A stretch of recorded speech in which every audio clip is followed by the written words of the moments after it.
खुदा का रिज़ा चाहता है दो आलम, खुदा चाहता है रिज़ाए मुहम्मद।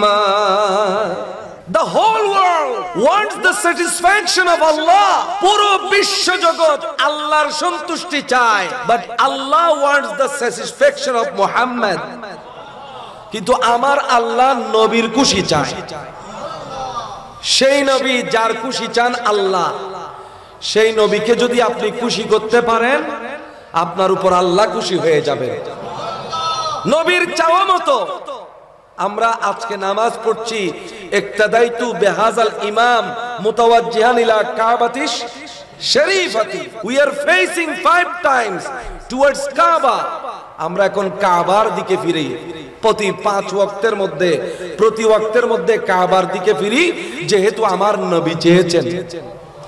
এই জন্য নবীর নাম হলো ঈমান, ঠিক কিনা বলেন? কাবার নাম ঈমান নয়। কার নাম ঈমান? নবীর নাম ঈমান। সেই নবীকে আমরা বাংলাদেশের মানুষ, গাবতলার মানুষ, এখান থেকে ওই মদিনা শরীফে সালাম পৌঁছিয়ে দিচ্ছি। আল্লাহ আমাদের সবার পক্ষ থেকে সালাতু সালামের হাদিয়া আমার নবীর দরবারে পৌঁছিয়ে দিন। আপনাদের শুকরিয়া, কৃতজ্ঞতা জ্ঞাপন করছি। এই মুহূর্তে আপনারা আল্লাহর কাছে যাই চাইবেন তাই পাবেন, যেহেতু আপনারা মিলাদুন নবীর মাহফিলে আছেন এবং যখন আছেন তখন হলো আল্লাহ প্রথম আসমানে নেমে এসেছেন। আল্লাহ নেমে এসেছেন মানে আল্লাহর শরীর নেমে আসে নাই, আল্লাহর কোনো শরীর নাই, আল্লাহ জিসিম থেকে মুক্ত। আল্লাহর কুদরত, আল্লাহর রহমত আমাদের একেবারে কাছে চলে এসেছে। কথা বুঝবেন, খালি এশকে গদগদ করলে হবে না, কথা বুঝতে হবে। আল্লাহ নেমে এসেছেন মানে আল্লাহর রহমত আমাদের একেবারে কাছাকাছি চলে এসেছে। আল্লাহর রহমতের আশা করেন না কি করেন না? আল্লাহ পাক জাল্লা শানু আল্লাহর সেই রহমত আমাদের সবাইকে নসিব করুন। এটা কিন্তু ফাতিহায়ে ইয়াজদহমের চাঁদ, ঠিক কিনা বলেন না? এটা গৌসে পাক আব্দুল কাদের জিলানির চাঁদ, ঠিক কিনা বলেন? সেই গৌসে পাকের সাথে আজকের ফিলিস্তিনের সাথে গভীর সম্পর্ক। জোরে বলুন সুবহানাল্লাহ। যেই সুলতান সালাহুদ্দিন আইয়ুবী এই ফিলিস্তিনকে মুসলমানদের আন্ডারে এনেছেন, সেই সুলতান সালাহুদ্দিন আইয়ুবী আমার গৌসে পাকের মুরিদের মুরিদ। জোরে বলুন সুবহানাল্লাহ। এই জন্য গৌসে পাকের সাথে আজকে আমার সাবজেক্টের সাথে গভীরতম সম্পর্ক। আমরা, আমাদের নবী হলেন মুহাম্মাদুর রাসূলুল্লাহ সাল্লাল্লাহু আলাইহি ওয়াসাল্লাম এবং আমাদের কাদেরিয়া তরিকতের ইমাম হলেন গৌসুল আজম আব্দুল কাদের জিলানী। সুবহানাল্লাহ। একটু গৌসে পাককেও আমরা স্মরণ করি। সবাই আমার সাথে পড়েন না?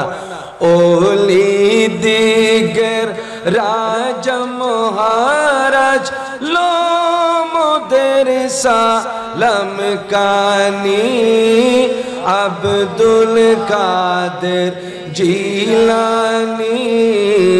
ওলি দিগের রাজ মহারাজ লো মোদের সালাম কানি আব্দুল কাদের কৃপা করে রাখ মোদের লাজ ওগো কুতুবে রাব্বানি আব্দুল কাদের ওলি দিগের রাজ মহারাজ লো মোদের সালাম কানি মুসিবতে পড়ে আমরা ডাকি তোমায় দস্তগীর মুহূর্তেতে উদ্ধার করো মোদের গো বড় পীর মোদের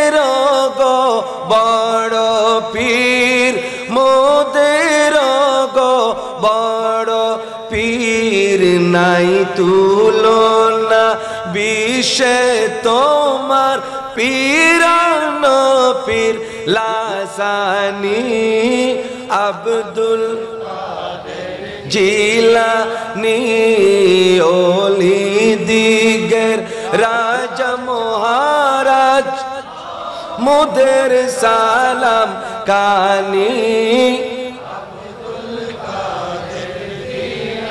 বলেন আমার সেই গৌসে পাক জিন্দা আছে না মরে গেছে? আমার নবী জিন্দা আছে নাকি মরে গেছে? তারপরও ফিলিস্তিনের মানুষের এই অবস্থা কেন? আমার আল্লাহ ফিলিস্তিনের মানুষ থেকে পরীক্ষা নিচ্ছেন এবং আমার আল্লাহ ইহুদি নাসারাকে সুযোগ দিচ্ছেন। যখন ফাইনালি ধরবেন যাওয়ার জায়গা পাবে না। জোরে বলুন সুবহানাল্লাহ। যখন ফাইনালি ধরবেন যাবার জায়গা পাবে না। আজকে আমার সাবজেক্ট হলো আমাদের করার কি আছে, ফিলিস্তিনের মানুষের জন্য আমাদের করার কি আছে। আমি আপনাদের জন্য 14টা পয়েন্ট নিয়ে এসেছি। আমি পয়েন্টে পয়েন্টে কথা বলবো। আগে দিয়ে ফিলিস্তিন কেন আমাদের কাছে দামি, আগে সেটা বুঝেন। ফিলিস্তিন is of utmost important to us. ফিলিস্তিন আমাদের হৃদয়ের অংশ। সুবহানাল্লাহ বলেন। ফিলিস্তিন আমাদের কলবের অংশ। ফিলিস্তিন আমাদের শরীরের অংশ। কেন? ফিলিস্তিনে আমাদের প্রাণের বাইতুল মুকদ্দাস আছে, মসজিদে আকসা আছে। সুবহানাল্লাহ। পৃথিবীর 3টা জায়গা, 3 places of the world are of utmost importance to us. পৃথিবীর 3টা জায়গা আমরা আমাদের সাথে পৃথক করতে চাইলেও পারবো না। যদি আপনি মুসলমান হন, এই 3টা জায়গাকে আপনার কলবের ভিতরে স্থান দিতে হবে। কয়টা জায়গাকে? If you are a Muslim, you have to place these 3 things in your heart. আপনি যদি মুসলমান হন, 3টা জিনিসকে আপনার কলবের ভিতরে স্থান দিতে হবে। একটা জিনিসের নাম হলো মক্কা। সুবহানাল্লাহ বলেন। কেন মক্কা?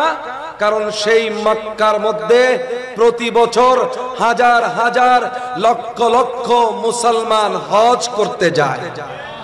যেই মক্কার মধ্যে, যেই কাবার মধ্যে 1 রাকাত নামাজ পড়লে 1 লক্ষ রাকাতের সওয়াব। এখানে কাবা শরীফ আছে, তাই মক্কা আমাদের জন্য দামি। ঠিক কিনা বলেন? 2 নম্বর আমাদের জন্য দামি হলো মদিনা। সুবহানাল্লাহ। I am very sorry. 1 নম্বরে মদিনা, 2 নম্বরে মক্কা। সুবহানাল্লাহ বলেন। 1 নম্বরে কি বলেন? 1 নম্বরে কি? কারণ মদিনার মধ্যে এমন একটি জায়গা আছে যেই জায়গা আরশের চাইতেও সেরা। আরো জোরে বলি না কেন? যেই জায়গার মধ্যে আমার নবীর বদন মোবারক লেগেছে, আমার নবীর শরীর মোবারক যেই জায়গার সাথে লেগেছে, ওটা আরশের চাইতে শ্রেষ্ঠ হয়ে গেছে। মদিনা শরীফ আমাদের জন্য 1 নম্বর। কারণ ইন্নাল ঈমানা লা ইয়ারিজু ইলাল মদিনা কামা তারিজুল হাইয়াতু ইলা জুহরিহা। মদিনা ঈমানের বাড়ি। ইসলাম এসেছে মদিনা থেকে, আবার চলেও যাবে মদিনাতে। এইজন্য ইসলামের বাড়ি, ঈমানের বাড়ি হলো মদিনায়। ঠিক কিনা বলেন? ঈমানের বাড়ি কোথায়? যেখানে নবী শুয়ে আছেন, নবী যেখানে, সেরাও সেখানে। আমার আল্লাহ কসম খেয়েছেন নবী যেখানে, ওয়া আনতা হিল্লুম বিহাযাল বালাদ। আমার আল্লাহ বলছেন নবী মক্কায় থাকলে মক্কার কসম, আপনি মদিনায় থাকলে মদিনার কসম, আর আপনি জান্নাতে থাকলে জান্নাতের কসম। নবী আপনি যেখানে থাকেন সেখানের কসম। আল্লাহ বলে আমি মক্কা নয়, মদিনা নয়, জান্নাত নয়, আমার কাছে মেইন ব্যাপার হলো নবী। নবী যেখানে থাকেন সেখানের কসম। বলেন এখন আমার নবী কোথায় আছেন? আরো জোরে, আমার নবী কোথায় আছেন? আরশের চেয়ে মহান যার সম্মান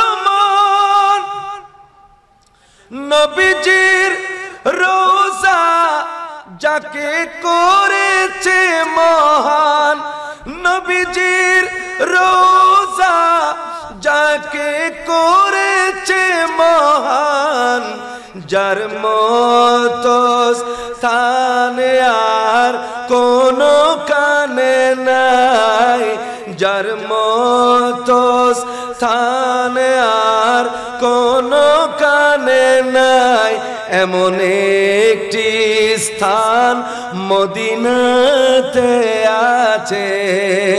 আমার টান মদিনার পানে কেন রবে না, আমার আকার রোজা মদিনায় আছে। সালাতুন ইয়া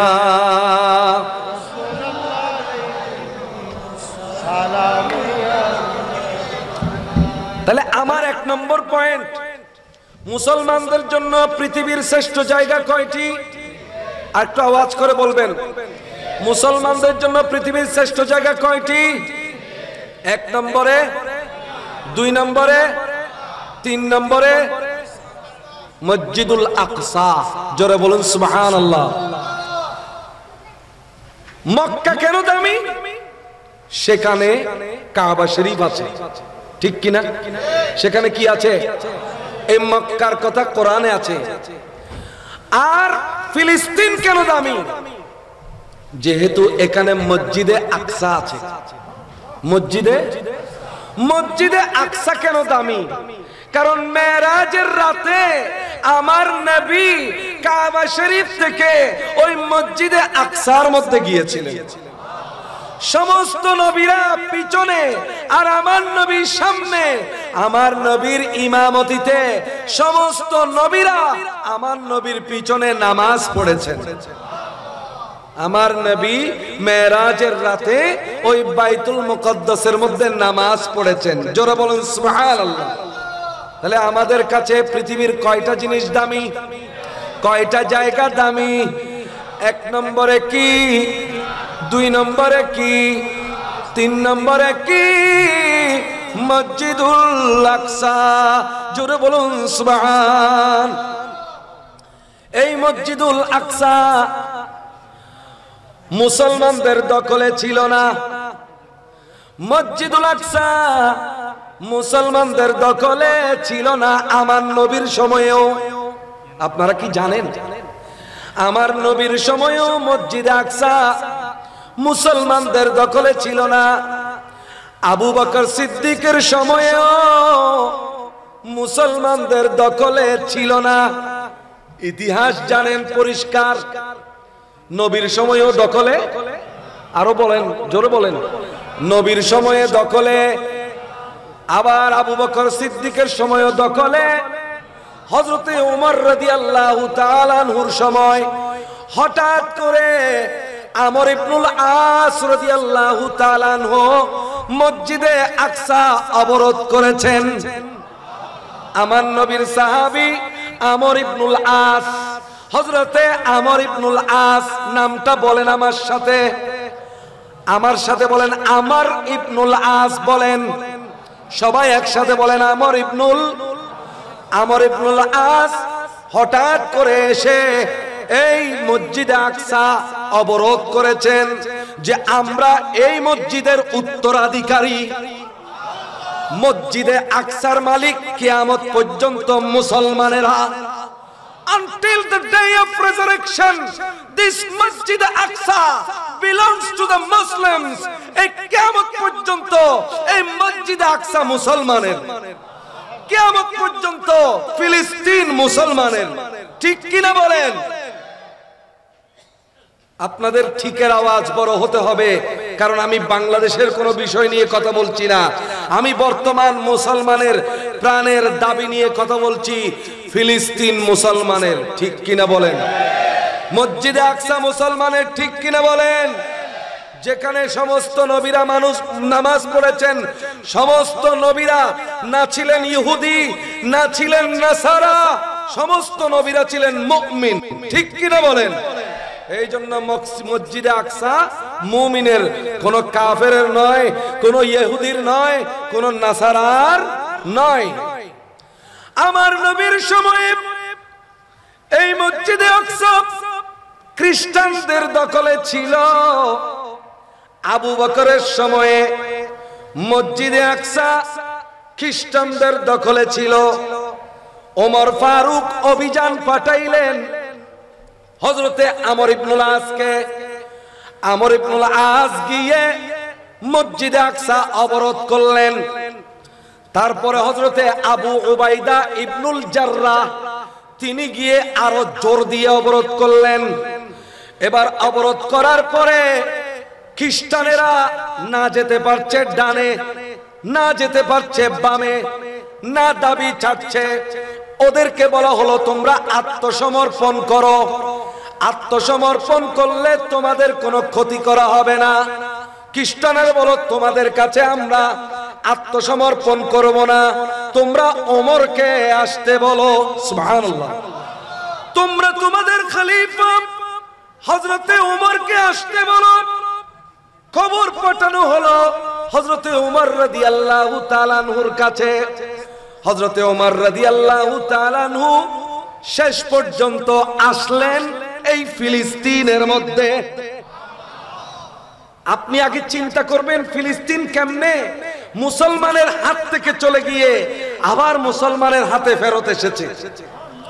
হযরত ওমর রাদিয়াল্লাহু তাআলা আনহু আসলেন ফিলিস্তিনের মধ্যে। খ্রিস্টানরা বলো আমরা এক শর্তে আপনার সাথে চুক্তি করতে পারি, আমাদেরকে আমাদের ধর্ম পালন করতে দিতে হবে। হযরতে ওমর রাদিয়াল্লাহু তাআলা আনহু বললেন ঠিক আছে, তোমরা তোমাদের ধর্ম পালন করো, কোনো বাধা দিব না।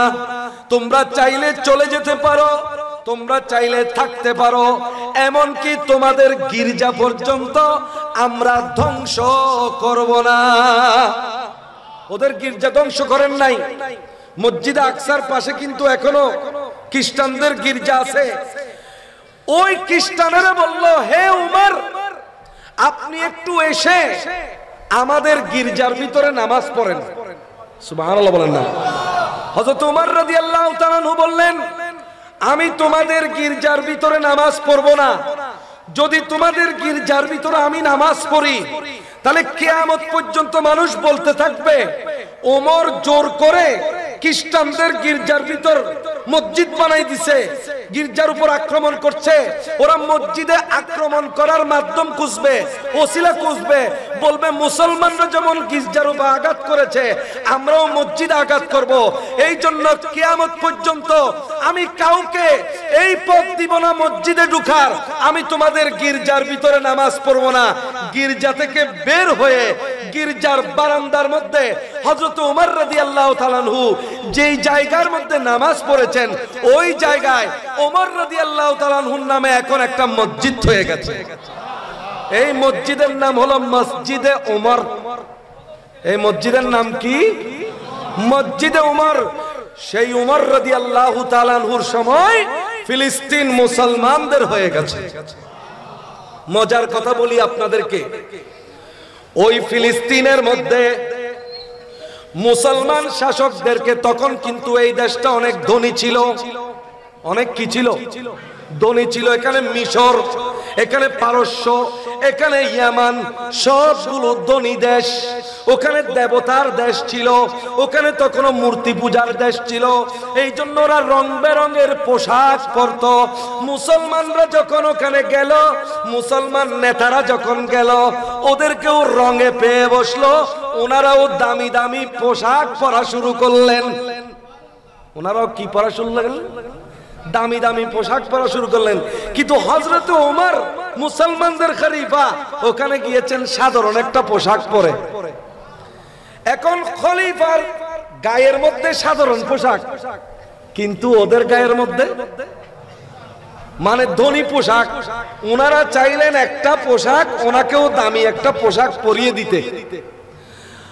হযরত ওমর রাদিয়াল্লাহু তাআলা বললেন এই পোশাক তো মুসলমানদের নয়, মুসলমানরা এইরকম পোশাক আখিরাতে পরবে, তোমাদেরকে যেন পোশাকের মায়াই না পায়। যদি কোনোদিন পোশাকের মায়াই তোমাদেরকে পায়, দুনিয়ার আরামের মায়া যদি তোমাদেরকে পায়, এই ফিলিস্তিন তোমরা রাখতে পারবা না, আবার হারিয়ে ফেলতে হবে। কিন্তু পরবর্তীতে দেখা গেল মুসলমানরা যখন এই রকম ধন সম্পদের মায়ায়, ওই ফিলিস্তিনের মধ্যে ধন সম্পদের মায়ায় যখন ডুবে গেল, ফিলিস্তিন আবার খ্রিস্টানদের হাতে চলে গেল। দীর্ঘদিন আমি আপনাদেরকে বলি, মনে রাখবেন ইতিহাস। এই কথাগুলো আমি কেন বলছি? আজকে রাতের গভীরে, রাত্রির মধ্যখানে অন্তরের মধ্যে বিরাট দুঃখ নিয়ে আপনাদেরকে কথাগুলো বলছি। আপনাদেরকে বলছি, আপনারা আপনাদের বাচ্চাদেরকে বলবেন, আপনাদের ছোট ছোট বাচ্চাদেরকে ইতিহাসগুলো পড়াবেন। আমার বড় দুঃখ হয়, স্কুলে কলেজে যুক্তিবিদ্যা সাবজেক্ট নিচ্ছে স্টুডেন্টরা, কিন্তু ইসলামের ইতিহাস সাবজেক্ট কেউ নেয় না। যদি 20 জনে যুক্তিবিদ্যা সাবজেক্ট নেয়, ইসলামের ইতিহাস সাবজেক্ট নিচ্ছে একজনে। অর্থাৎ মুসলমানের বাচ্চার ইসলামের ইতিহাস পড়ার কোনো আগ্রহ নেই। কেন আল্লাহ মুসলমানদের উপর রহমত করবেন? এই মুসলমান ইসলামের প্রতি আগ্রহ হারিয়ে ফেলেছে। মুসলমানের কাছে মায়া হলো উলঙ্গ ছবির, মুসলমানের কাছে মায়া হলো ফেসবুকের, মুসলমানের কাছে মায়া হলো ক্রিকেট খেলার, মুসলমানের কাছে মায়া হলো ইউটিউবের। মুসলমানের কাছে মুসলমানের ইতিহাসের কোনো দাম। যদি আপনি ফিলিস্তিনের জন্য কান্না করছেন, আপনি কি জানেন আপনি নিজেও, আমি নিজেও ফিলিস্তিনের পতনের জন্য একটু একটু দায়ী? ঠিক কিনা বলেন? একটু একটু আমরাও দায়ী। ওরে আপনাকে আমি ইতিহাস বলি, ইতিহাস বলবো বলে মনের দুঃখটা আজকে বলবো বলে খুশি হয়েছে আমি, আমাকে এরকম সাবজেক্ট দিয়েছে। মনের দুঃখটা ঝাড়বো বলে আমি আপনাদেরকে বলছি, 15 জুন 1099 সাল, 1099 সাল 15 জুন ওই খ্রিস্টানরা ক্রুসেড যুদ্ধ। আপনাকে আগে জানতে হবে, ফিলিস্তিনের জন্য যদি দোয়াও করতে যান, আগে জানতে হবে ক্রুসেড কি। জেরুজালেম তো চিনেন বর্তমানে, কি জেরুজালেম? এই জেরুজালেমকে মুসলমানরাও চায়, এই জেরুজালেমকে খ্রিস্টানরাও চায়, এই জেরুজালেমকে ইহুদিরাও চায়। কিন্তু যুগে যুগে খ্রিস্টানরা বলছে এই জেরুজালেম আমাদের, এই জেরুজালেমে আমরাই থাকবো, এই জেরুজালেমের মালিক আমরাই। এখানে মুসলমানদেরকে থাকতে দেওয়া যাবে না। এই থাকতে না দেওয়ার জন্য যে যুদ্ধ, এই যুদ্ধের নাম হলো ক্রুসেড যুদ্ধ। নাউজুবিল্লাহ বলেন। আমার আল্লাহ বলছেন, ইন্নাল আরদা ইয়ারিসুহা ইবাদিয়াস সালিহুন, পুরো জমিন তো আমার নেককার বান্দাদের। এই পুরো জমিন গাউসে পাকের, পুরো জমিন খাজগানের, পুরো জমিন বাইজিদ বুস্তামির, আল্লাহর নেককার বান্দারা এই জমিনের রাজত্ব করবেন। ঠিক কিনা বলেন? হয়তো আজকে করছেন না, কিন্তু কালকে তো করবেন। ঠিক কিনা বলেন না? ये जहां हमारा, এই পুরো বিশ্ব আমাদের। কারণ আমাদের আল্লাহর চাইতে বড় শক্তিধর আর কেউ, বলেন না আমাদের আল্লাহর চাইতে বড় শক্তিধর কেউ? 15 জুন 1099 সাল ক্রুসেড যুদ্ধ করে আবার মুসলমানদেরকে হাত থেকে এই মসজিদে আকসা নিয়ে নিয়েছে। মসজিদে আকসা নিয়ে নেওয়ার পরে মসজিদে আকসাকে আর মসজিদে আকসা রাখে নাই, এটাকে গির্জা বানিয়ে দিয়েছে। নাউজুবিল্লাহ বলেন। অথচ হযরত ওমর রাদিয়াল্লাহু তাআলা আনহু যখন এই ওখানে দখল করেছিলেন, গির্জাকে গির্জা রাখলেন, মসজিদে আকসাকে মসজিদে আকসা রাখলেন। যে মানবতা দেখিয়েছেন, সেই মানবতা ওই ক্রুসেডাররা আর দেখায় নাই।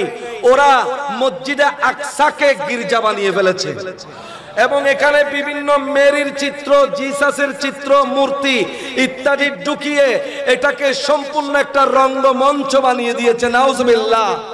মুসলমানদের প্রাণের কিবলাকে তারা গির্জায় রূপান্তরিত করেছে এবং ওই মসজিদের ভিতরে হাজার হাজার লক্ষ লক্ষ মুসলমানদেরকে জবে করে করে মেরেছে। সালটা মনে রাখবেন 1099 সাল। কত সাল? আরো জোরে।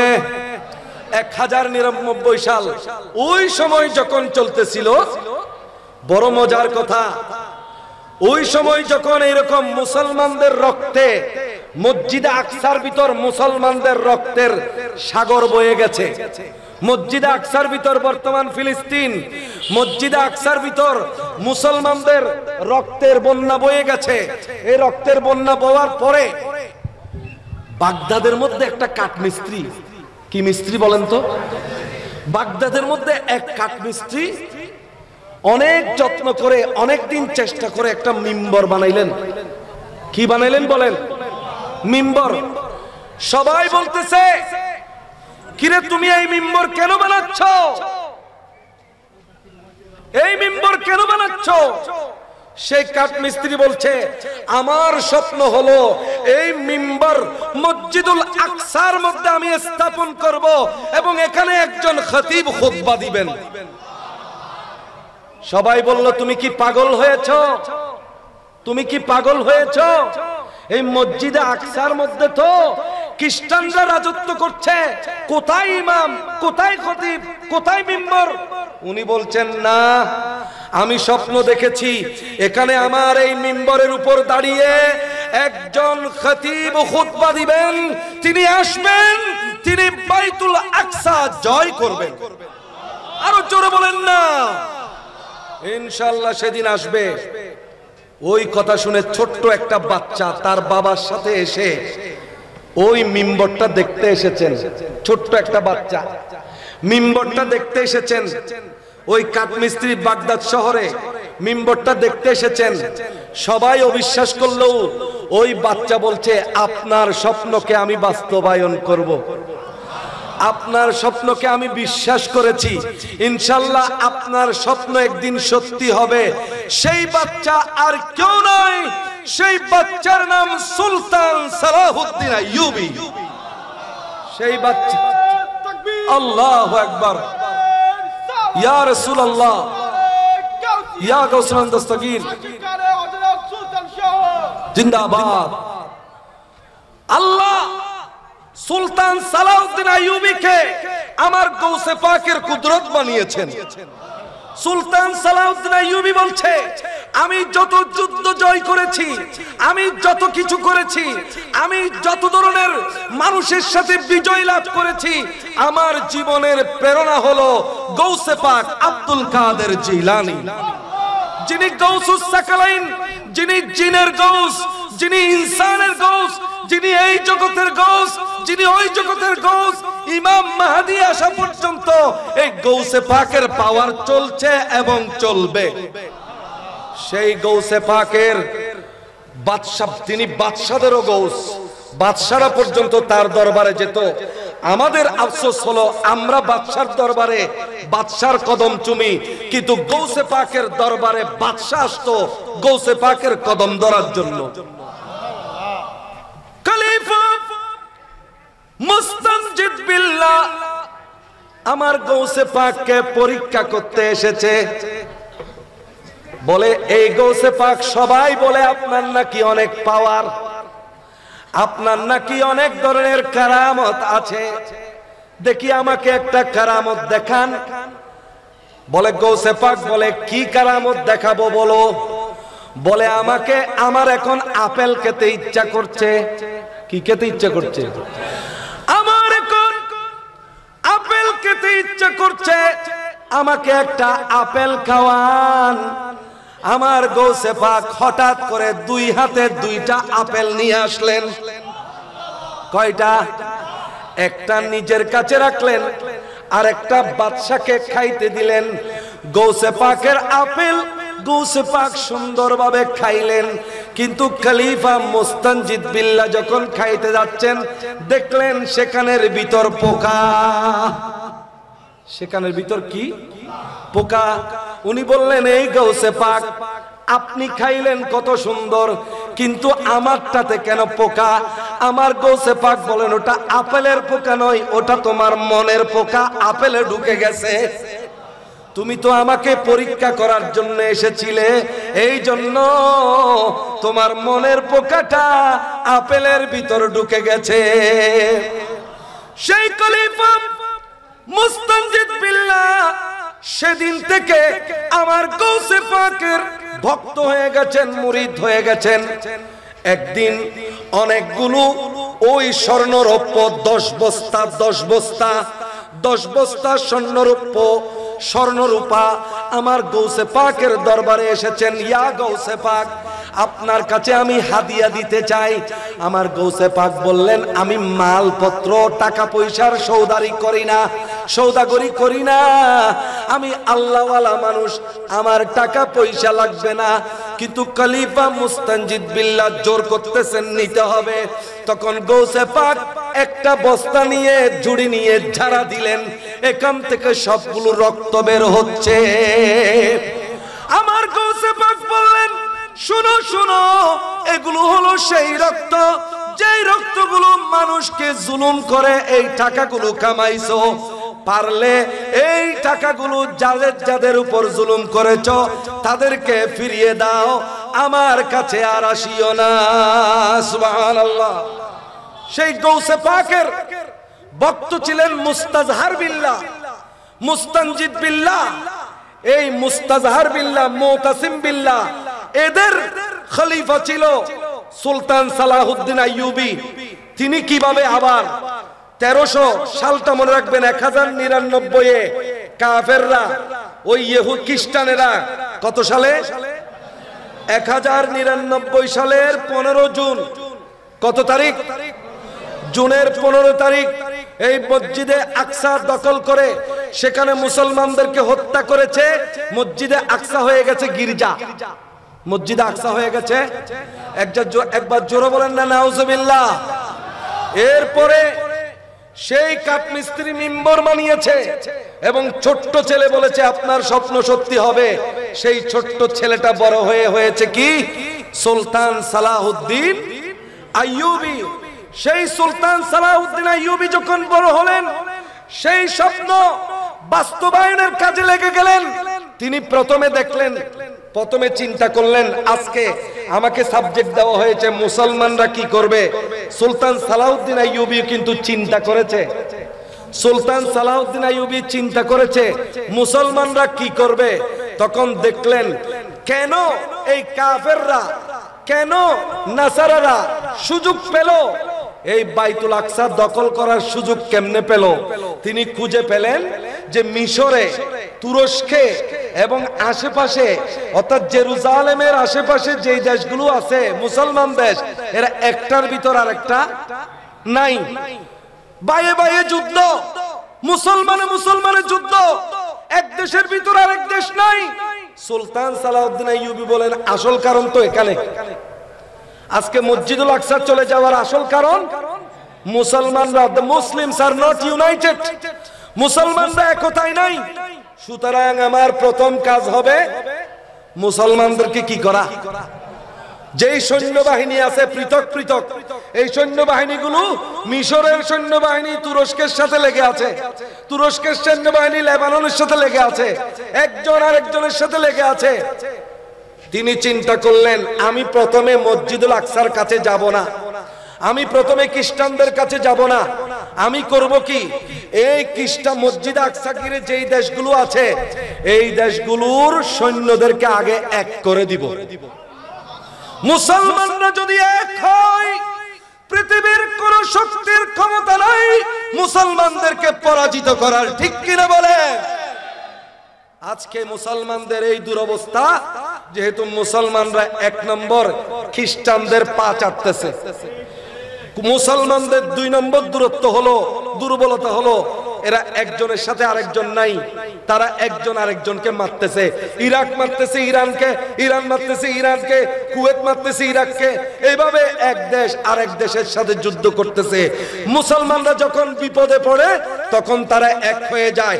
আশা করা যাচ্ছে এই ফিলিস্তিনকে কেন্দ্র করে মুসলমানরা আবার এক হয়ে যাবে। ঠিক কিনা বলেন? আল্লাহ এক হওয়ার তৌফিক দান করুন, এক হওয়ার তৌফিক দান করুন।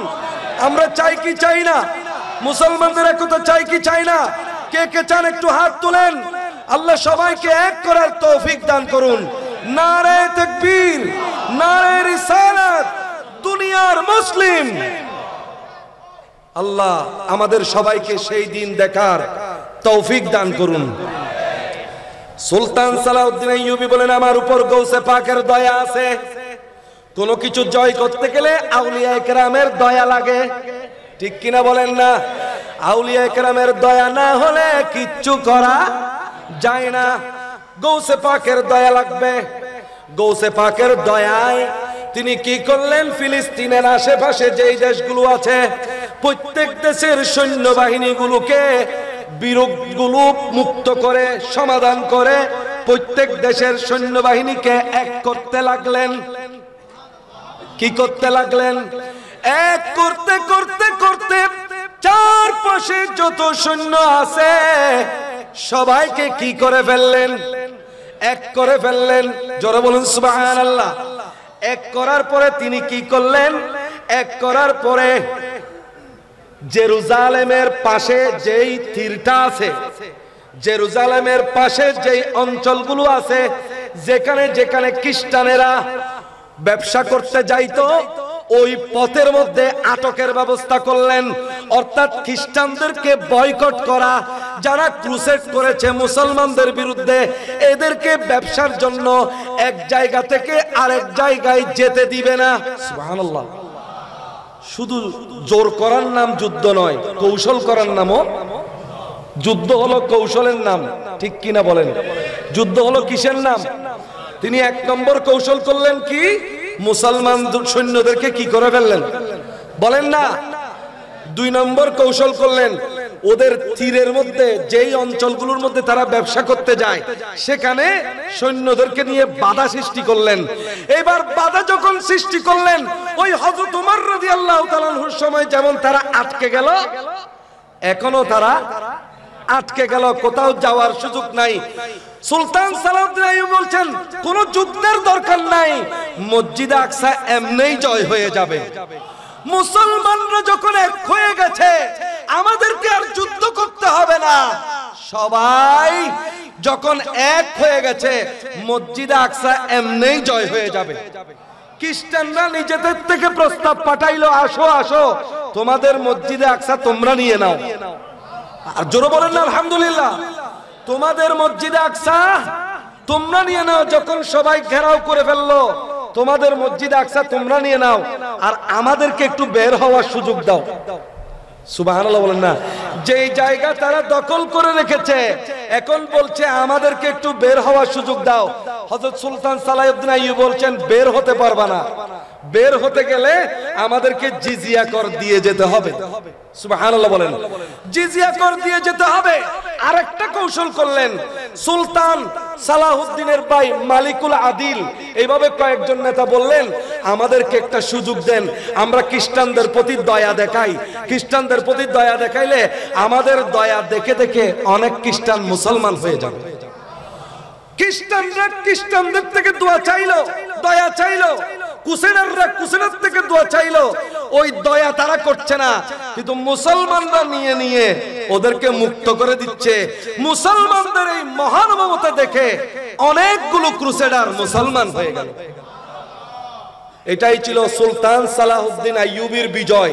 সেই বিজয় মুসলমানরা 200-300 বছর পর্যন্ত, প্রায় 700 বছর উপভোগ করেছে। শেষ পর্যন্ত আপনারা অনেকেই, আমি কখনো দেখার সুযোগ পাই নাই, অনেকেই বর্তমানের যুবকরা সুলতান আব্দুল হামিদের কথা অনেকেই জানেন। সুলতান আব্দুল হামিদ, আমাদের অনেক প্রফেসররা দেখি সুলতান আব্দুল হামিদের নাম জানে। কেমনে জানে? বলে আমরা কেউ 46 পর্ব দেখেছে, কেউ 43 পর্ব দেখেছে, কেউ 50 পর্ব দেখেছে। আমি বলি এগুলো কি? বলে এগুলো হলো সত্যি ঘটনা ভিত্তিক তুরস্কের কতগুলা নাটক। এগুলো আমরা দেখে দেখে তুরস্কের পুরো ইতিহাস, মুসলমান জাতির পুরো ইতিহাস আমরা জানতেছি। আমি বলছি আমি তো কোনোদিন দেখি নাই, আমরা যতটুকু পড়েছি। সুলতান আব্দুল হামিদ, আমি আপনাদেরকে সেই সালটাও বলি, একটা বলেছি, ওই সুলতান সালাহুদ্দিন আইয়ুবী এই ফিলিস্তিনকে জয় করেছেন 1187 সালে। সুবহানাল্লাহ বলেন। 1100 কত সালে? 87 সালে। এই দীর্ঘ সময় পর্যন্ত মুসলমানদের হাতে ছিল। এই ইহুদিরা পৃথিবীতে কোনো দেশ ছিল না। আপনারা জানেন হিটলারে লক্ষ লক্ষ 60 লক্ষ ইহুদি মেরেছে, ঠিক কিনা বলেন না? হিটলার বলছে আমি যে কেন ইহুদি মেরেছি, কিছু ইহুদি আমি রেখে দিয়েছি, কিছু ইহুদি আমি রেখে দিয়েছি। কেন রেখে দিয়েছি এটা যখন আমি চলে যাব পরে বুঝতে পারবে। এখন আমরা বুঝতে পারছি আসলে হিটলার কেন ইহুদিদেরকে মেরেছিল, ঠিক কিনা বলেন? 1917 সালে সুলতান আব্দুল হামিদের কাছে ইহুদিরা এসেছিল যে আমাদেরকে এই ফিলিস্তিনের মধ্যে একটা জায়গা দাও, ফিলিস্তিনের মধ্যে একটা কি দাও? জায়গা দাও, বিনিময়ে তোমার জন্য আমরা কি দিব শুনো। তুরস্কের সুলতান হলো সুলতান আব্দুল হামিদ। কোন দেশের সুলতান? আরো জোরে বলেন। তুরস্কের সুলতান হলো সুলতান আব্দুল হামিদ। তুরস্কের সুলতান আব্দুল হামিদ আমেরিকার কাছে অনেক টাকা ঋণ ছিল। আমেরিকার কাছে অনেক টাকা কি ছিল? ঋণ ছিল। যেমন বর্তমানে আমাদের আছে নাকি নাই? আমাদের আছে, ঋণ আছে, অবশ্যই ঋণ আছে। বর্তমানে বাংলাদেশের প্রত্যেক মানুষের, এই যে ছোট বাচ্চাটা দেখতে পাচ্ছেন, ওই বাচ্চারও মাথার মধ্যে 40,000 টাকা ঋণ। আমরা প্রত্যেকেই এখন ঋণী। এই বাচ্চাটাও 40,000 টাকা ঋণ। সবাই ঋণী। আমরা উন্নতি করছি ঠিক আছে, কিন্তু আমরা সবাই ঋণী। ওই তুরস্ক এভাবে আমেরিকার কাছে ঋণী হয়ে গেছে। ইসরায়েল প্রস্তাব দিল, ইহুদিরা প্রস্তাব দিল আমাদেরকে থাকার জায়গা দাও, তোমার সমস্ত ঋণ আমরা মওকুফ করে দিব। নাউজুবিল্লাহ বলেন না। বর্ষির টোপ ফেলে না, এরকম টোপ ফেলতেছে। তোমার সমস্ত ঋণ আমরা পরিশোধ করে দিব এবং তুরস্কের মধ্যে আমরা বড় বড় উন্নয়ন কাজ করব, শুধু ফিলিস্তিনের মধ্যে আমাদেরকে থাকতে দাও। সুলতান আব্দুল হামিদ বলছে আমার গায়ের মধ্যে আমি দরকার হলে ছুরি মেরে দিব, তারপরও তোমাদেরকে আমি জায়গা দেব না, তোমাদেরকে জায়গা দিব না। সুলতান আব্দুল হামিদের কাছে পাত্তা পায়নি ওরা। শেষ পর্যন্ত ওরা চলে গেছে ইংল্যান্ডের কাছে এবং আমেরিকার কাছে। বলল, ইংল্যান্ড এবং আমেরিকাকে বলল আমরা তোমাদের দাসত্ব করব, আমাদেরকে এক টুকরো জায়গা এখানে দাও। বেলফোর ঘোষণা বলা হয়। সেই বেলফোর ঘোষণায় ওরা বলল আমরা একটা আরব রাষ্ট্র গঠন করে দিব। আমেরিকা আর ইংল্যান্ড বলছে আমরা আরব রাষ্ট্র গঠন করে দিব। এই আরব রাষ্ট্র গঠন করতে গিয়ে ওরা বলল 60% হলো ইসরায়েলের, 40% ফিলিস্তিনের, অথচ 100% বাড়ি ছিল ফিলিস্তিনের। কিন্তু ফিলিস্তিন থেকে 60% কেড়ে নিল। এই ফিলিস্তিনের উপর জুলুম শুরু হয়ে গেল। যেই জুলুম শুরু হয়েছে সেই জুলুম বাড়তে বাড়তে বাড়তে বাড়তে আজকে গাজা পর্যন্ত পৌঁছে গেছে, ঠিক কিনা? সেই যে মুসলমানদের বিরুদ্ধে ষড়যন্ত্র শুরু হয়েছে, আজকে সেই ষড়যন্ত্রের ফল এগুলো হলো সেই ষড়যন্ত্রের ফল। সেই ষড়যন্ত্রের ফল দেখা যাচ্ছে প্রতিদিন 200, 300, 500 করে শিশু। আরে ওখানে ফিলিস্তিনের মধ্যে যে শিশুগুলো মরতেছে এগুলো আমার বাচ্চার মতো শিশু, তো ঠিক কিনা বলেন না? আপনার বাচ্চা আমার বাচ্চাকে নিয়ে আমরা বিছানার মধ্যে কত আদর করি, কত মায়া করি, কত তাদেরকে আদর করি, কত আদর পায়। কিন্তু ওই ফিলিস্তিনের শিশুগুলোর দিকে দেখেন, কেউ হাত হারিয়ে ফেলতেছে, কেউ পা হারিয়ে ফেলতেছে, কারো মুখ অবস্থা খারাপ হয়ে যাচ্ছে, কারো পেট নাই, কারো পিঠ নাই, কারো পা নাই, কারো হাত নাই। ওরে মুসলমান, আমার নবী বলছেন আল মুসলিমু লিল মুসলিমি কাল বুনিয়ানি। মুসলমান মুসলমানের জন্য একটা প্রাসাদের মতো, একটা প্রাসাদের মতো, একটা ইটের গাঁথুনির মতো। এখান থেকে একটা পড়ে গেলে আরেকটা আরেকটাও পড়ে যাবে, ঠিক কিনা বলেন? আজকে যেই দুঃশাসন, যেই জুলুম ফিলিস্তিনের উপর চলছে, এটা যদি চলতে দেওয়া হয় কালকে সেটা আপনার উপরও আসতে পারে। আজকে যদি ওরা ফিলিস্তিন খাইতে পারে, কালকে মিশর খাবে, পরশু সিরিয়া খাবে, তরশু তুরস্ক খাবে, এইভাবে খাইতে খাইতে পুরো আরব খাবে, তারপরে মক্কায় যাবে, তারপরে মদিনায় যাবে। ওরা কোনোদিন থেমে থাকবে না, তো থেমে থাকবে না। কারণ ওদের একজন প্রেসিডেন্ট বলেছিলেন, যদি আমার এই ইসরায়েল যদি আমার পক্ষে কাজ না করে, দরকার হলে আমি আরেকটা ইসরায়েল বানাবো, তারপরে মধ্যপ্রাচ্যে আমার একটা ইসরায়েল দরকার। নাউজুবিল্লাহ বলেন না? মধ্যপ্রাচ্যে আমার একটা ইসরায়েল দরকার। অর্থাৎ মুসলমানদের বিরুদ্ধে, মুসলমানদেরকে কবজায় রাখার জন্য ওদের একটা শক্তি দরকার। সেই শক্তি, সেই বিস্ফোরার নাম হলো ইসরায়েল। জোরে বলুন নাউজুবিল্লাহ। বলেন এখন আমাদের কিছু করার আছে? আমি বলেছি আপনাদেরকে আমি 13টা 14টা পরামর্শ দিব। এই পরামর্শের কিছু আমরা করতে পারি নাকি পারি না? কিছু পারি আর কিছু আমরা পারবো না, আর কাউকে করতে হবে। আমি এখন সেই পরামর্শগুলো একটা একটা আপনাদেরকে বলবো, আপনারা এগুলো মনে রাখবেন এবং আমল করবেন। আল্লাহ আমল করার তৌফিক দান করুন। করবেন নাকি করবেন না? করার দরকার আছে কিনা? আপনিও মুসলমান, তারাও মুসলমান, ঠিক কিনা? এবং এরা সুন্নি মুসলমান। এরা কি সুন্নি মুসলমান? এদের জন্য আমাদের কাঁদার দরকার আছে নাকি নাই? ওরা আর আমরা একটা শরীরের মতো। আপনার বুড়ো আঙ্গুলের মধ্যে যখন আঘাত হয়, মাথার মধ্যে খবর হয় কি হয় না? ঠিক তেমনি ভাবে ফিলিস্তিনের মুসলমান আর আমরা মুসলমান একটা শরীরের মতো। ওদের আঘাত লাগলে আমাদের শরীরেও কি হবে? আঘাত হবে। আল্লাহ আমাদেরকে ওদের জন্য যেই পরামর্শগুলো দিব এগুলো বাস্তবায়ন করার তৌফিক নসিব করুন। একটু আমরা দুরূদ শরীফ পড়ে আমরা সেদিকে যাই।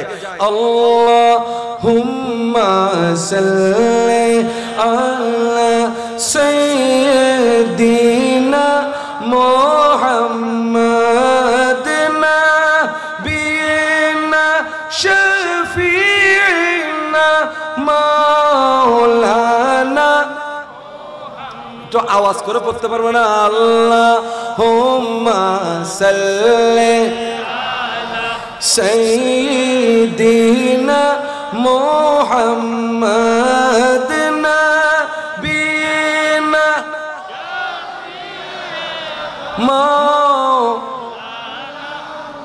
আরশের নিচে সিজদায় পড়ে কান্দে নবী জারে জার।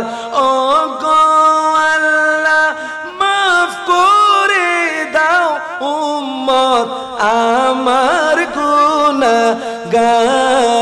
আল্লাহুম্মা সাল্লি আলা সাইয়্যিদিনা মুহাম্মাদ শাফিঈনা।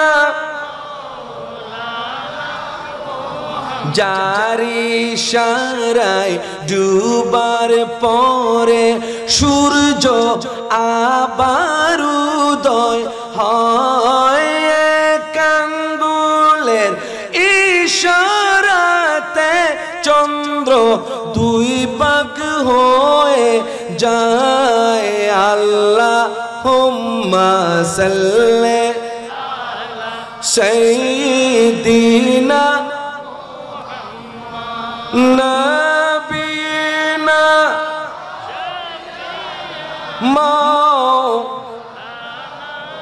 মুসলমান, আমি আপনাদেরকে 1 নম্বর পরামর্শ দিচ্ছি। মজার কথা হলো সুলতান সালাউদ্দিন আইয়ুবী যেই দিন বাইতুল আকসা, মসজিদে আকসা জয় করেছেন, ওই দিন মেরাজের রাত ছিল। যেই মেরাজের রাতে আল্লাহর রাসূল মসজিদে আকসার ভিতর নবীদেরকে নিয়ে নামাজ পড়েছিলেন, এই রকম একটা মেরাজের রাত ছিল।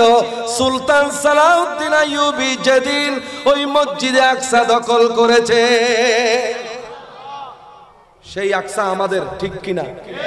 এটা মুসলমানদের, এটা মুসলমানদের হাত থেকে কোথাও যেতে পারবে না, যেতে দিব না, ঠিক কিনা বলেন? যেতে দিব না। যেতে দিব না। দরকার হলে আমরা আমাদের আল্লাহকে বলবো, ঠিক কিনা বলেন না? আমরা না পারলেও তো আমাদের আল্লাহ পারবেন, নাকি আল্লাহর ক্ষমতা নেই? ও আল্লাহ, তোমার তো ক্ষমতা আছে, তুমি কতদিন দেখে থাকবা? এখনো কি তোমার দয়া হচ্ছে না ওই বাচ্চাগুলোর দিকে দেখে? আল্লাহ রে, তুমি একটা দয়ার নজর দাও না। এভাবে যখন প্রত্যেকটা মুসলমান আমার আল্লাহকে বলতে থাকবে, একদিন আল্লাহ বলবে, যা, তোদের দোয়া আমি কবুল করলাম, যা, আমি ফিলিস্তিনকে মুক্ত করে দিলাম।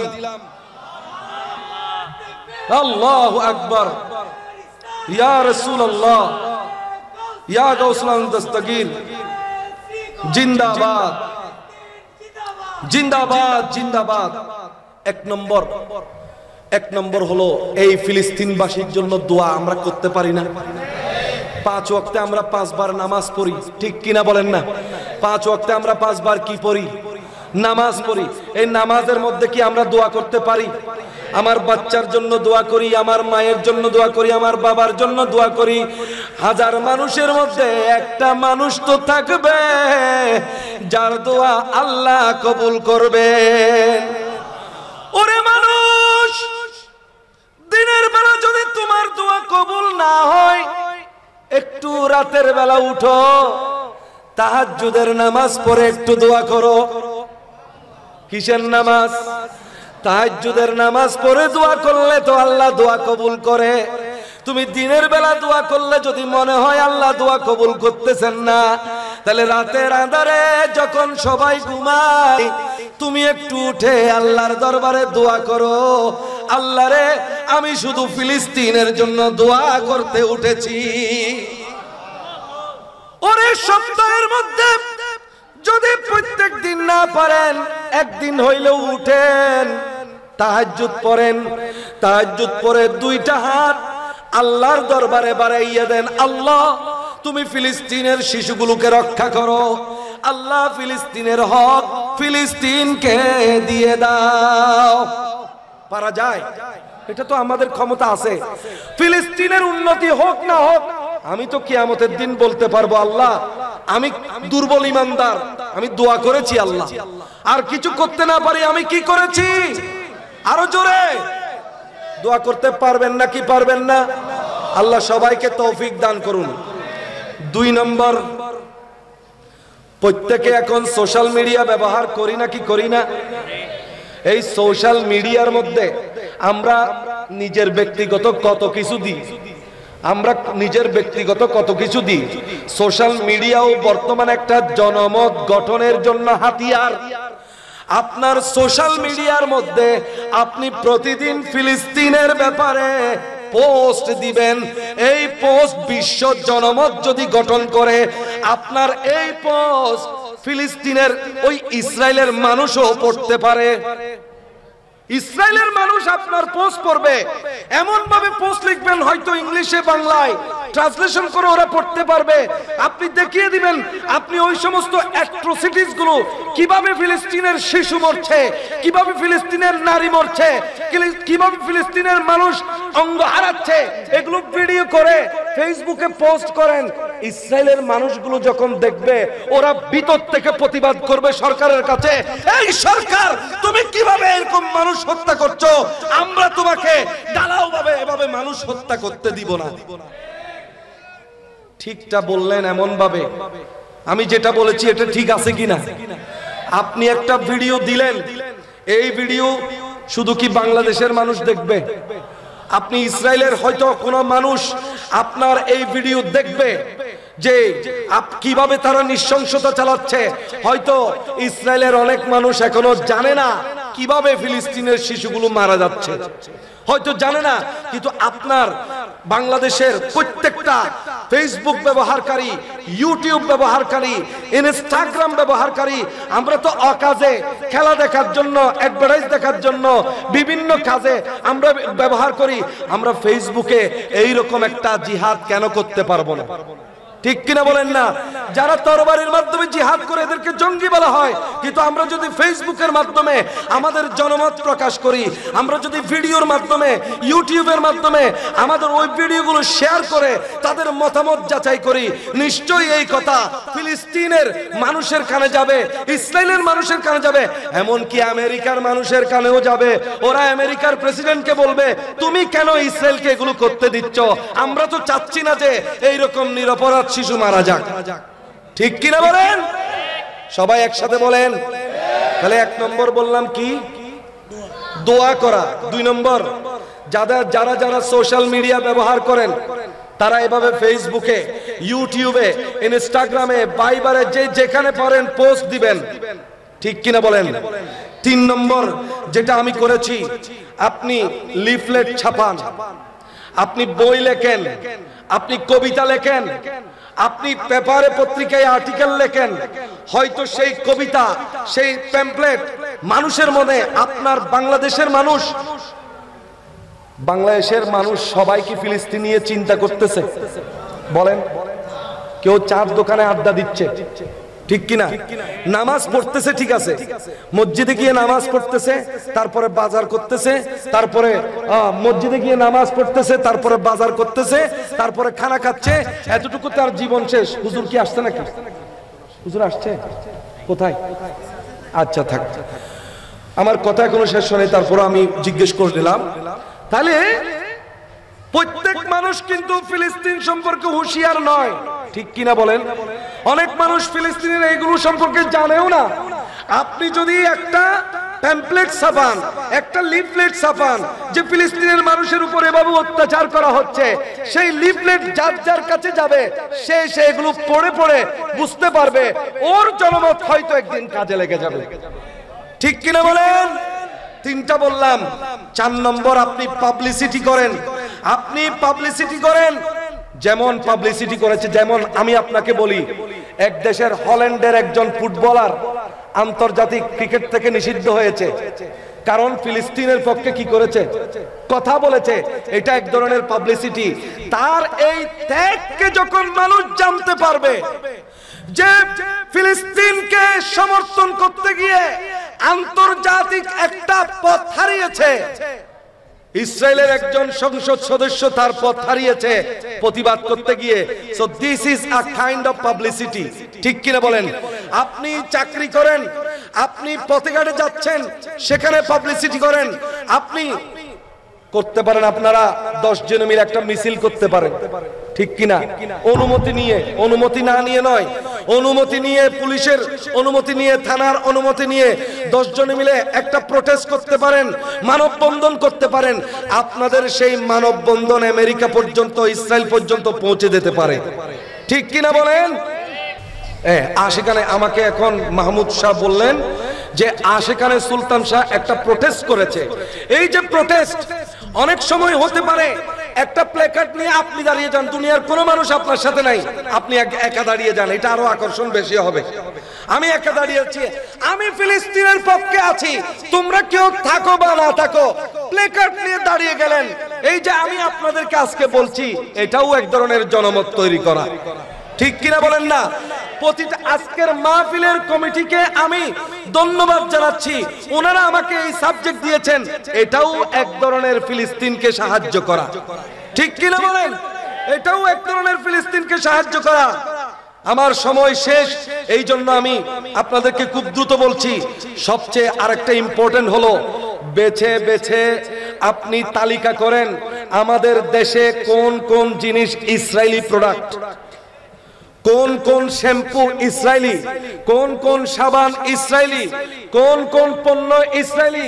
আপনি সেই পণ্য আপনি একজনে যদি ব্যবহার না করেন, ইসরায়েলের 50 টাকার ক্ষতি করলেন, ঠিক কিনা বলেন না?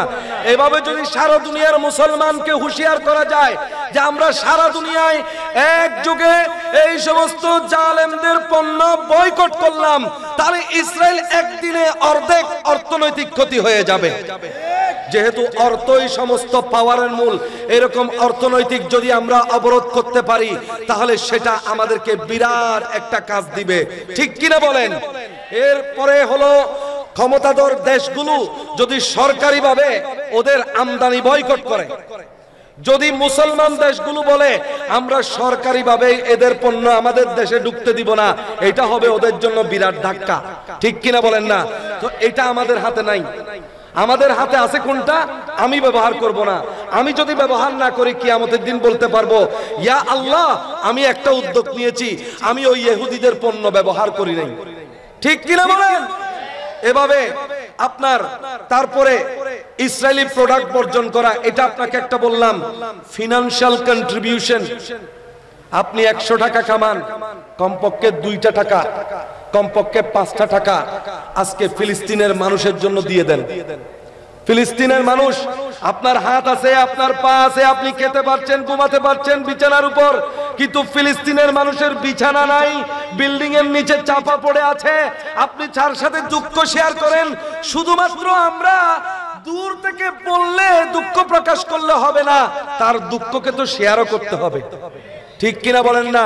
আপনার একটা ভাই, আপনার একটা বোন সমাজে চলতে পারছে না, আর আপনি অট্টালিকার মধ্যে বসে আছেন এবং আপনি সুখে বসবাস করছেন। আপনি তো মানুষ নামের অমানুষ, আপনি তো মানুষ নামের অমানুষ। আপনি চাইলে তাকেও আপনার লেভেলে না আনলেও আপনি অন্তত তাকে ভালো মতে কোনো মতে যেন চলতে পারে, এইরকম একটা ব্যবস্থা আপনি করতে পারতেন, ঠিক কিনা বলেন না? অনেক সময় দেখা যায়, একটা সত্য কথা বলি, এক ভাই ঋণের কারণে জেল কাটছে, আরেক ভাই দেখে আছে। এক ভাই ঋণের কারণে জেল কাটছে, আরেক ভাই হাসছে। এইরকমও বিভিন্ন কারণে দেখা যাচ্ছে আছে, কিন্তু আর কিছু ঋণ পরিশোধ করতে পারছে না, তাই তারা জেল কাটছে। এইরকম আছে। আমরা যদি এইভাবে হই, একজনের বিপদে যদি আরেকজন এগিয়ে না আসি, তাহলে কিভাবে আমরা একজন আরেকজনকে সাহায্য করব? আল্লাহ আমাদেরকে এটা বুঝার তৌফিক দান করুন।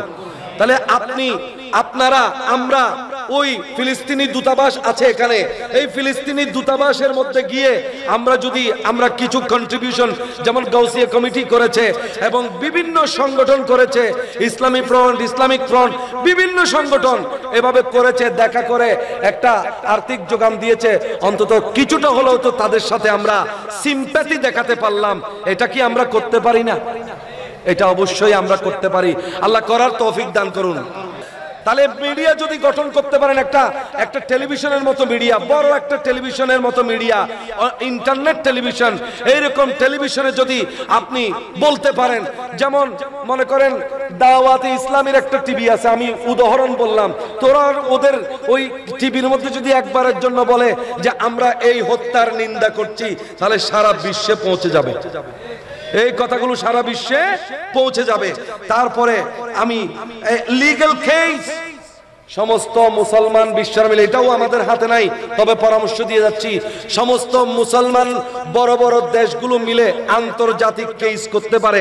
যদিও ওরা জাতিসংঘকে কোনো পাত্তাই দিচ্ছে না, তারপরেও যখন কেসের পর কেস হবে, কেসের পর কেস হবে, কোনো মতেই তারা এগুলোকে অগ্রাহ্য করতে পারবে না। আল্লাহ পাক জাল্লা শানহু এটা আমাদেরকে করার তৌফিক দান করুন, আমিন। তারপরে আমরা, এটাও আমাদের হাতে নাই, তারপরও বলে যাই, কূটনৈতিক, যদি আমরা শুধু নিন্দা না করে আমরা যদি কূটনৈতিক ব্যবস্থা করি, ওদের সাথে যোগাযোগ করার চেষ্টা করি, সমাধান করার চেষ্টা করি, লাস্টে আমি সবচেয়ে বড় সমাধান যেটা বলবো সেটা হলো সুলতান সালাউদ্দিন আইয়ুবীর সমাধান ছাড়া আর কোনো সমাধান নাই। সুলতান আইয়ুবী যেটা করেছিলেন সেটা হলো আশেপাশে যেই দেশগুলো আছে সমস্ত দেশকে এক করে ফেলেছেন। কোন হামলা আর চালাতে হয় নাই। সমস্ত মুসলিম কান্ট্রি, পাশের মুসলিম কান্ট্রি যখন এক হয়ে গেছে, অলরেডি তারা কন্ট্রোলে চলে এসেছে, ঠিক কিনা বলেন? এই জন্য এখনই সময় মুসলমানদের এক হওয়ার। আল্লাহ পাক জাল্লা শানুহু, ওইটাও তো আমাদের হাতে নাই। আমরা আল্লাহর কাছে দোয়া করতে পারবো, আল্লাহ মুসলমান বিশ্বকে এক হওয়ার তৌফিক দান করো, এইরকম একটা আমরা বলতে পারবো। এভাবেই আমরা এই সমস্ত জিনিসের, আর সবচেয়ে বড় কথা হলো আমাদের বিশ্বাস রাখতে হবে, ওয়ালা তাকনাতু মির রাহমাতিল্লাহ। ওদের কাছে, ইসরায়েলের কাছে বর্তমানে পারমাণবিক বোমা আছে, পারমাণবিক পাওয়ার। Though Israel has পারমাণবিক atomic power, we have supreme power। আমাদের পাওয়ার হলো আল্লাহ, ঠিক কিনা বলেন না?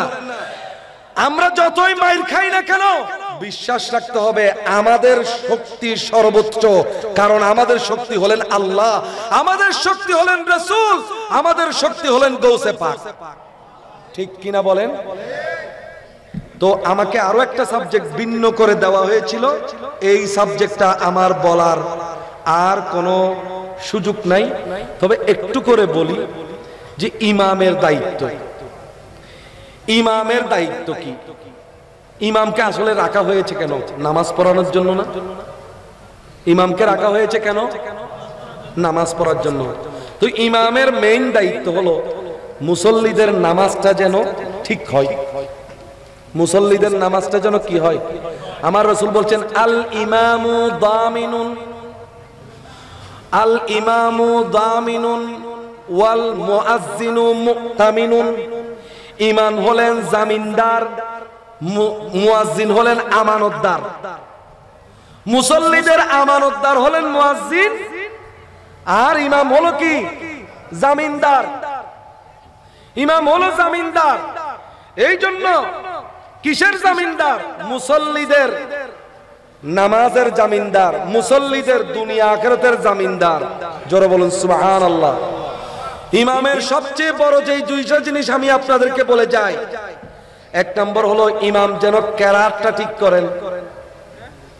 ইমাম যেন, কারণ ইমামের কেরাতই মুক্তাদির কেরাত, ইমাম যেন কেরাতটা ঠিক করেন।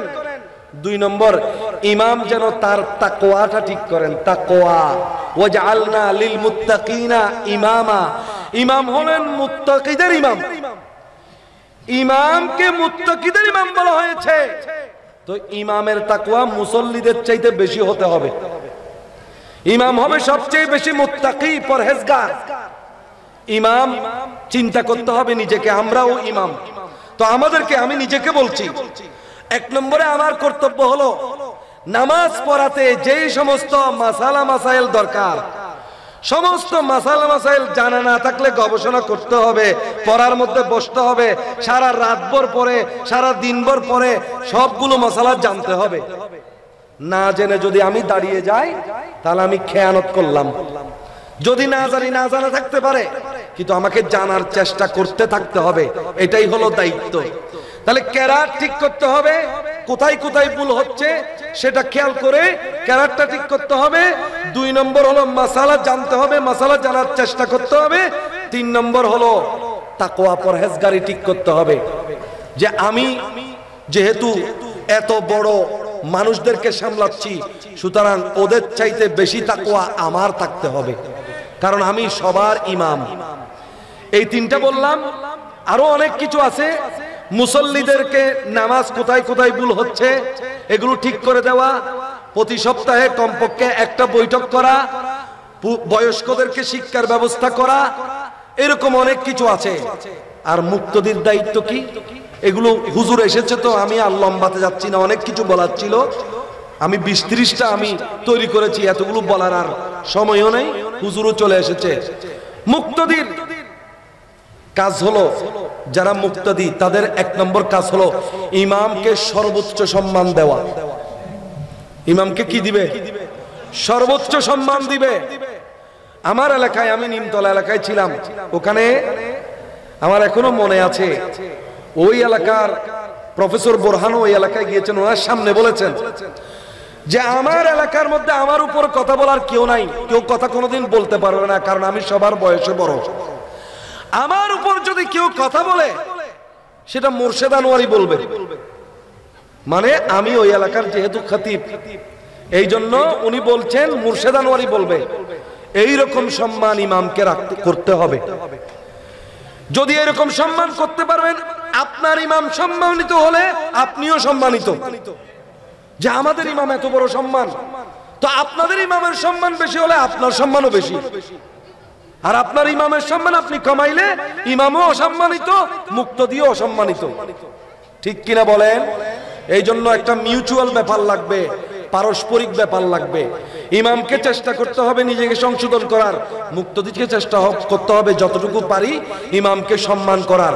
বাকি ভুল ত্রুটি মানুষের থাকবে, মানুষ ভুল ত্রুটির কি নয়, ঊর্ধ্বে নয়।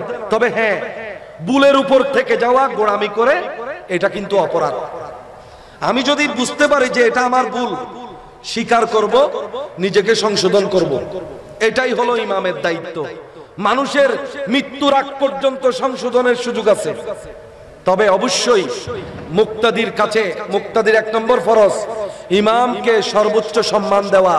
সর্বোচ্চ সম্মান না দিলে সেটা নিজের দাম কমে যাবে, কারণ আপনি তার পিছনে ইক্তেদাই তো বেহাজাল ইমাম বলছেন প্রতিদিন।